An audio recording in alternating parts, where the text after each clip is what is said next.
बीते 70 सालों में भारत ने बहुत विकास किया है। भारत का लोकतंत्र परिपक्व हुआ है और असहमति को भी हमने अपने लोकतंत्र में जगह दी है। लेकिन बहुत सारी चुनौतियां भी अभी सामने हैं। इन्हीं तमाम मुद्दों पर गोवा में तीसरी कॉन्क्लेव एक शुरू हो चुकी है, इंडिया आइडिया कॉन्क्लेव।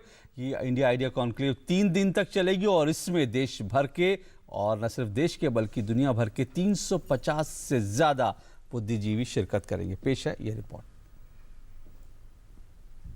भारत 70 साल लोकतंत्र विकास और असहमति के परिप्रेक्ष्य में तीसरी इंडिया आइडिया कॉन्क्लेव की शुरुआत शुक्रवार को गोवा में हुई। इस कॉन्क्लेव में चर्चा और बहस के जरिए भारत की विकास यात्रा के लिए साधनों और रास्तों पर गंभीर चिंतन किया जाएगा। 4 से 6 नवंबर तक 3 दिवसीय इस कार्यक्रम में 350 से ज्यादा बुद्धिजीवी, सरकारी प्रतिनिधि, उद्योग जगत से जुड़े बड़े नाम, विद्वान, पत्रकार, राजनेता और सामाजिक कार्यकर्ता शामिल होंगे।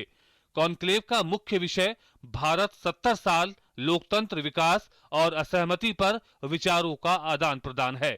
This year's theme is India at 70, Democracy, Development and Dissent. So this conference this year will explore the aspects of India's development. In democracy, dissent is an integral part. So it is going to be debated in various sessions here. A large number of intellectuals are coming from India and abroad. Raksha, railway, उड्डयन, सुशासन, शिक्षा, विदेश नीति आदि कई क्षेत्रों में विकास से जुड़े मसलों पर कॉन्क्लेव में व्यापक विचार मंथन होगा। केंद्रीय रेल मंत्री सुरेश प्रभु और भाजपा अध्यक्ष अमित शाह ने भी कार्यक्रम के प्रारंभिक सत्र में हस्तक्षेप करते हुए भारत 70 साल लोकतंत्र विकास और असहमति पर अपनी राय रखी।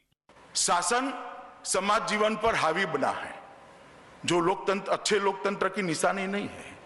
समाज मुक्त होना चाहिए। समाज अपनी सोच के लिए, अपने विकास के लिए, अपने रास्ते पर चलने के लिए शासन व्यवस्था से बाध्य नहीं होना चाहिए, मगर शासन व्यवस्था समाज जीवन पर हावी हुई है। प्रसार भारती के chairman doctor A Surya Prakash, पत्रकार और सांसद स्वप्नदास गुप्ता, तवलीन सिंह, मधु किश्वर, अर्णब गोस्वामी, फिल्म निर्माता विवेक अग्निहोत्री सहित अनेक जानी मानी हस्तियां मीडिया के भविष्य पर अपने विचार रखेंगे। कॉन्क्लेव के पिछले 2 संस्करणों में कई देशों के प्रमुख सहित 25 से ज्यादा विदेशी प्रतिनिधियों ने शिरकत की थी। 3 दिनों के इस कॉन्क्लेव के दौरान विकास के तमाम मुद्दों पर व्हाइट पेपर पेश किया जाएगा और इस बार के कॉन्क्लेव की खास बात यह है कि लोकतंत्र में विरोध के जरिए कैसे विकास के नए रास्ते खोले जाएं, इस पर 3 दिनों तक चर्चा होनी है। इंडिया आइडिया कॉन्क्लेव से कैमरामैन गणेश के साथ अजय मिश्रा, डीडी न्यूज़।